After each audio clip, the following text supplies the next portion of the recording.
मुझे लगता है कि मैं जब अलीगढ़ से छोड़ के आया था तब हमारी माँ कुछ रामायण वगैरह पढ़ा करती थीं। उसके बाद पहली बार मुझे किसी सार्वजनिक फंक्शन में रामायण दी गई है, और आप यकीन मानिए मैंने अपने जीवन में कभी रामायण पढ़ी नहीं, सिर्फ सुनी है। लेकिन मैं दिल्ली से यहाँ तक मेरी मेज़ पे कुरान मजीद रखा हुआ है, वो मेरे पास रहता है, क्योंकि आज की डेट में रामायण पे बात करने बताने वाले बहुत लोग मिल जाएंगे आपको, लेकिन कुरान मजीद, इस्लाम, जिहाद, शरिया, इनके बारे में आपको नहीं पता है कुछ भी। इसके बारे में लोग बताने से कतराते हैं, लोग दाएं बाएं करने लगते हैं, लोग अपोलोजिस्टिक हो जाते हैं, और हम सीधे सीधी बात करने से दाएं बाएं करते हैं। और मेरी फितरत में नहीं है कि मैं किसी से खुश करने के लिए कोई बात ऐसी कहूं जो गलत हो, और किसी को खुश करने के लिए कोई बात गलत की जाए, कोई वादा गलत किया जाए, उसका नाम मेरी नज़र में है सेकुलरिज्म। आप झूठ बोलिए, जो सच है उसे न बताइए, और सच को छुपाइए, इसी का नाम हिंदुस्तान में सेकुलरिज्म है, जिसके बीच में बड़ा हूं। और मैं कतई सेकुलर नहीं हूं, एकदम नहीं हूं। हमारे आप ताज नगरी में बैठे हैं, आजकल बड़ी चर्चा है ताजमहल को लेकर के। ताजमहल का रेफरेंस बहुत बार आता है, बड़े सारे हिस्टोरियन ने बहुत सारी बातें लिखी हैं, लेकिन ये महज दुर्भाग्य इस देश का कि एक तरफा एक सोच के लोगों ने इस देश के इतिहास को लिखा है, और उस इतिहास को इस देश के बच्चे बच्चे के दिमाग में डाल दिया गया है। इसीलिए दिल्ली के अंदर हमको 27 साल में 56 ऐसी सड़कें मिलती हैं जो औरंगजेब से शुरू होती हैं, शाहजहां से निकलती है, सफदरजंग से होती हुई तमाम बाबर रोड मिल जाती हैं, लेकिन हमें दारा शिकोह रोड नहीं मिलती। अब आप कहेंगे कि मैं दारा शिकोह के बारे में क्यों बात कर रहा हूं। हिंदुस्तान के लोगों ने, हिंदुस्तान में बहुत बड़ी तादाद में विद्वानों ने दारा शिकोह को डस्टबिन में डाल दिया, और औरंगजेब 7 किलोमीटर लंबी बनी हुई है। ये रोड क्यों बनी हुई हैं? ये किसको बताने के लिए बनी हुई हैं? ये औरंगजेब रोड इस हिंदुस्तान में क्यों होगी? ये बाबर रोड क्यों होगी? ये अकबर रोड क्यों होगी इस हिंदुस्तान के अंदर? अगर हम इतिहास में जब ये पढ़ते हैं, बचपन से पढ़ते पढ़ते बड़े हो गए, ये आक्रांता थे, इन्होंने देश को लूटा, इन्होंने कन्वर्जन किया, इन्होंने भारत की संस्कृति के साथ खिलवाड़ किया, तो आज आजाद भारत में इनके नाम से सड़कें क्यों हैं? इस पे क्यों खामोशी है आपकी? क्यों दारा शिकोह का नाम नहीं लिया जाएगा, जिसने भारत के तमाम पुराने पुराणों को, आपके ग्रंथों को ऐसी ऐसी लैंग्वेज में, ऐसी ऐसी भाषा में, जबान में उसका ट्रांसलेशन कराया, पूरी दुनिया में प्रचार किया? क्योंकि वो मुसलमान होते हुए उसने काफिर का काम कर दिया था, इसलिए उसका नाम नहीं लिया जाएगा। इसलिए जिन्होंने गर्दनें काटी हैं, जिन्होंने कर्जवंश किया है, जिन्होंने बलात्कार किए हैं, जिन्होंने लूट की है, जिन्होंने इस देश के बहुसंख्यक लोगों को बेइज्जत करने के लिए हर शहर के अंदर, हर गली के अंदर मंदिर को तोड़ के मस्जिद बना दिया गया, इसलिए उनका नाम लिया जाएगा। ताजमहल से मेरा कोई विवाद नहीं है, क्योंकि मैं जितनी भी बात कहूंगा इस्लामिक रेफरेंस से कहूंगा। ताजमहल पे विवाद हो रहा है, ताजमहल पे पहले से विवाद बहुत सारे होते रहे हैं, लेकिन इन विवादों को समाप्त करने की कोशिश क्यों नहीं होती? अगर ओक साहब ने अपनी किताब में ताजमहल के बारे में लिखा है, तो इस देश के बहुत सारे लोगों को वो पसंद नहीं आएगा, क्योंकि ओक साहब ने वो बात लिखी है जो कुछ लोग यकीन नहीं करना चाहते। और रोमिला थापर, आर.एस. शर्मा, इरफान हबीब की हिस्ट्री को पढ़ने के बाद इस देश के बारे में लोग कहते हैं कि हमें इसी पे यकीन करना है। ताजमहल है क्या? सुंदरता का प्रतीक है, समझ में आता है, लेकिन ताजमहल तो किसी की कब्र के लिए जाना जाता है। कब्र है ना, वो मकबरा है ना किसी का। बताएं है कि नहीं मकबरा? मकबरा ही है ना। ये बात अलग है कि वो सुंदर है, खूबसूरत है, आपके अजूबों में आता है, ये एक अलग विषय है। क्यों इस देश के अंदर ताजमहल की बात होगी, वंदे मातरम की बात होगी, राष्ट्रगान की बात होगी, गाय की बात होगी, तो उसको हिंदू मुस्लिम में बांटा जाता है? इसलिए कि एक वर्ग चुपचाप हो जाता है और दूसरा वर्ग खड़े होकर के चिल्लाने लगता है। क्या वजह है इस देश के अंदर कि हम फलस्तीन के अंदर मुसलमानों के ऊपर अगर गोली चल रही हो इजराइल की, तो हम जाग जाते हैं? क्या वजह है कि वही तमाम सारे लोग जो फलस्तीन में होने वाली मौतों पे चिल्लाते हैं, वो कश्मीर के अंदर पंडितों को निकाल दिया जाता है तो खामोश क्यों होते हैं? ये जो सेलेक्टिव मेमोरी है, कराची के अंदर, अभी अफजल भाई से लेकर तमाम लोगों ने रेफरेंस दिया, कराची में जब ये भारत पाकिस्तान बटा तो ईस्टर्न यूपी से खासतौर से बहुत सारे लोग वहां जाके बसे, और वो सब उर्दू स्पीकिंग लोग हैं, उन्हें मुहाजिर कहा जाता है, जैसे हिंदी में शरणार्थी कहते हैं। अभी हाल में आप तमाम, मैं इसी सारी बातें आज के रेफरेंस में इसलिए कह रहा हूं कि आप उसको ज्यादा बेहतर समझ पाएं। रोहिंग्या मुसलमानों के मामले को आप सबने इस देश में देखा, टेलीविजन पे देखा, बहस में देखा, बड़े प्रदर्शन देखे, कोई देश को हिलाने वाला है, कोई संविधान को तोड़ने वाला है, कोई भारत की चूल्हे हिला रहा है, ऐसे ऐसे नारे लग रहे हैं। लेकिन मैंने इस देश के अंदर अलीगढ़ मुस्लिम यूनिवर्सिटी से लेकर दिल्ली के 30 साल के सफर में मैंने यह कभी नहीं देखा कि कराची में 27,000 मुसलमानों का कत्ल वहां की फौज ने किया, लेकिन एक प्रदर्शन नहीं हुआ, यहां के मुसलमानों ने भी नहीं किया।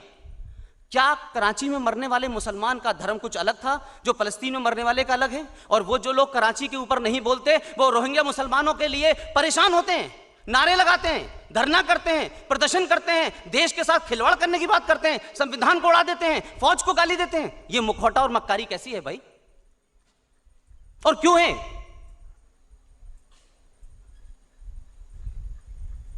हम कहते हैं रब्बिल आलमीन। यहां कर कोई मुसलमान बैठा हो और मैं गलत कह रहा हूं तो मुझे जरूर बताए अफजल भाई, रब्बिल आलमीन का मतलब क्या है? उस सृष्टि को चलाने वाला, हम यही कहते हैं, उसको उर्दू में रब्बिल आलमीन कहते हैं। उसने तो नहीं फर्क किया ना कि ये हिंदू है तो इसके ऊपर हवा आएगी, नहीं आनी चाहिए, ये मुसलमान है तो इसके ऊपर आनी चाहिए, इसके ऊपर धूप जानी चाहिए, इसके ऊपर गर्मी आनी चाहिए। उसने तो फर्क नहीं किया। उसने तो नहीं कहा कि हिंदुस्तान के फला खित्ते में रहने वालों के लिए मेरा उस पर कोई जिम्मेदारी है। वो रब को चला रहा है। और मैं अपनी बात को भारतीय संदर्भ में कहने के लिए, इतना बवाल हुआ है नरेंद्र मोदी की सरकार आने के बाद, ऐसे लग रहा है पूरे देश के अंदर बवाल मच गया है। बौद्धिक आतंकवाद अपनी चरम सीमा पर है। एक आतंकवाद हम देख रहे हैं, लोग AK-56 से मारते हैं, लेकिन इस देश के टेलीविजन पे, डिस्कोर्स पे, डिबेट में सुबह से लेकर शाम तक कुछ बौद्धिक आतंकवादी इस देश को तोड़ने पे आमादा हो गए। यह सबसे बड़ा खतरा है। क्या नरेंद्र मोदी ने, मैं कोई उनकी पार्टी का आदमी नहीं हूं, क्या नरेंद्र मोदी ने कभी यह कहा कि इस देश में मैं 80 करोड़ हिंदुओं का प्रधानमंत्री हूं? क्या कहा उन्होंने कभी यह बात? और क्या कोई सड़क इसलिए इधर से मुसलमान के घर के पीछे से बना दी कि इधर ये नहीं चलेगा, इधर ये चलेगा? ये रेल मुसलमान की कॉलोनी में नहीं रुकेगी, ये रामपुर में नहीं रुकेगी, ये हरिद्वार में रुकेगी। लेकिन कुछ लोगों को अपनी सियासी रोटियां सेकनी है, वो सेकें, सियासी बातें करें, मुझे उसका भी कोई दुख नहीं है। सवाल यह है कि वो विरोध करते करते इस देश के खिलाफ खड़े हो गए। आज चर्चा हो रही है कि राष्ट्रगान होगा तो हम खड़े क्यों होंगे? ये जरूरी नहीं है हम क्यों खड़े हों, हमें नहीं खड़ा होना है। क्या ये कंपलसरी क्यों है? ये हमारे ऊपर लादा क्यों जा रहा है? अगर टेलीविजन पे बैठ करके कुछ लोग कहेंगे कि राष्ट्रगान जो 52 सेकंड का होता है हम क्यों खड़े हों, ये जबरदस्ती थोपा नहीं जाना चाहिए, राष्ट्रवाद जबरदस्ती नहीं होता है, अपने मन से होता है, तो हमने तो नहीं थोपा। लेकिन ये मुझे बताइए, किस मुंह से तमाम वो सारे लोग जो राष्ट्रगान पे सवाल खड़ा कर रहे हैं, जो 52 सेकंड के लिए नहीं खड़े हो सकते हैं, वो अपने बच्चे से कहेंगे कि स्कूल में जाके राष्ट्रगान हो रहा हो तो तुम खड़े हो? वो बच्चा भी सवाल पूछ सकता है कि मैं पढ़ने जाता हूं, मैं क्यों खड़ा हूं राष्ट्रगान के लिए? ये किधर जा रहा है मुल्क? ये डिबेट किधर जा रही है इस देश में? किसी को वंदे मातरम पे एतराज है कि ये हमारे मजहब के खिलाफ है, किसी को राष्ट्रगान पे एतराज है। एक नेता ने इसी उत्तर प्रदेश के ने कहा कि कारगिल का युद्ध मुसलमानों की वजह से जीता। हमने तो नहीं कहा उसमें हिंदू और मुसलमान थे। आपने अपनी जलील और कमीन सियासत के चलते आपने फौज के अंदर भी फर्क करना शुरू कर दिया। अब हमको नाम गिनाने पड़ते हैं कि देखिए उस फौजी का नाम ये था, फलाने फौजी का नाम ये था, फलाने फौजी का नाम ये था। अभी अफजल भाई ने भारतीय संस्कृति और भारतीय परंपरा की बात कही है। कहा कि भगवान राम जब लंका गए थे तमाम सारी चीजें हुई, उसके बाद उन्होंने लंका पे कब्जा नहीं किया? वो तो मुझे नहीं पता, न उस दौर में मैं था न मुझे पता। लेकिन इस हॉल में बहुत लोग ऐसे होंगे जिन्हें सन 1965 और 71 का युद्ध याद होगा। सन 65 में लाल बहादुर शास्त्री की ज़ेर क़यादत में जब युद्ध चल रहा था, तो आपको मालूम है कि भारत की फौजें लाहौर तक चली गई थी। समझौता हुआ, पूरी जमीन लौटाई हमने। हम अगर रोक लेते वहां, तो पाकिस्तान की उस वक्त हैसियत नहीं थी कि वो हमसे जमीन वापस लेता। लेकिन यह हमारा इतिहास है, यह हमारा माजी है, यह हमारा कल्चर है कि हम जमीन कब्जाने नहीं गए थे। हम इसलिए गए थे कि आपने धोखे से हमारे ऊपर हमला किया और आपको सबक सिखाना था। सबक सिखाने के बाद हम वापस आ गए।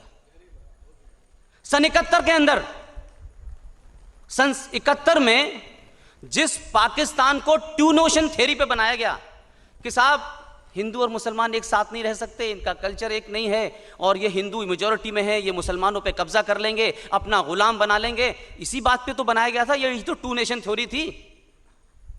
वो टू नेशन थ्योरी जो बनी, वो इस्लाम के नाम पे सन 16 दिसंबर 1971 को दो टुकड़ों में बट गई। और पता चला कि कुछ पंजाबियों ने और जो हिंदुस्तान से नफरत करते थे, उन लोगों ने बंगाल के एक आदमी को जो चुनाव जीत गया था, उसको पाकिस्तान की कमान देने से इसलिए मना कर दिया कि ये वो नहीं है, ये तो कुछ बंगाली टाइप का मुसलमान है, इसकी तो भाषा में कुछ संस्कृति आती है, लिहाजा हम इसे बनने नहीं देंगे। और एक मूवमेंट खड़ा हुआ और सन 1971 को पाकिस्तान से ईस्ट पाकिस्तान टूट करके बांग्लादेश बन गया। ये मजहब के नाम पे जो मुल्क बनाया था और ये कहा गया कि दो एक साथ नहीं रह सकते, वो 71 के अंदर चित हो गया। 93,000 फौजी उनको पकड़ा गया, सरेंडर कराया गया। भारत ने उस दौर के भारत की बात कीजिए जब भारत भी बहुत गरीब था, जब अनाज बाहर से आया करता था। उन 95 करोड़ लोगों को महीनों खाना खिलाया, किसी के हाथ पैर नहीं काटे। ये हमारी संस्कृति थी। और आपकी संस्कृति क्या थी कि भारत और पाकिस्तान के बीच में कारगिल का युद्ध हुआ, एक फौजी रह गया पाकिस्तान के अंदर। मैं कैप्टन कालिया की बात कर रहा हूं। उसकी आंखें, उसके गुर्दे, उसके शरीर के हर अंग को निकाला और वापस भेज दिया। यह आपकी संस्कृति है, यह आपका कल्चर है, यह आपका माजी है। हमें बता रहे हैं आप भारत के लोगों को मानवता सिखा रहे हैं। आप हमें मानवता का पाठ पढ़ा रहे हैं। हमने तो नहीं पूछा कि जो लोग ताजमहल के लिए सुबह से शाम तक परेशान हैं कि हम यहां से जाएंगे, पता नहीं कहां जाएंगे, पता नहीं उन्हें कहां जाएंगे। सन 47 में भी कुछ लोग गए थे, बोले हम जब जाएंगे तो ताजमहल भी ले जाएंगे, कुतुब मीनार भी ले जाएंगे।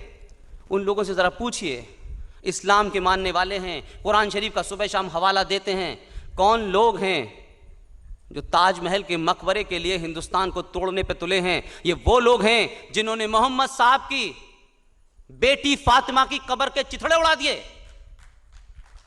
कौन लोग हैं ये?